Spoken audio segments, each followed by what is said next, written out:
My question is, you mentioned that you got really perturbed when you saw the video clipping on the TV about the atrocities on women. And we have observed that is the constituency that you are going to contest from. In southern Bangalore, there has been a lot of untoward incidents that have happened.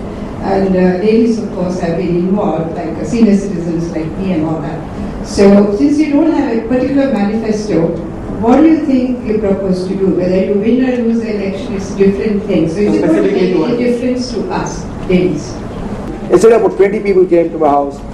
One was a carpenter, one was a guy who had an electrical shop, one was a weaver, one was a poster manufacturer. It was actually a microcosm of India. And I think even in the villages, the single thing that's bothering all of us is, the imposition of culture on somebody else. And I think that is one issue. Imposing what you want to wear, what you have to dress, is for the parents and the teachers to tell and advise, and for the police to take action.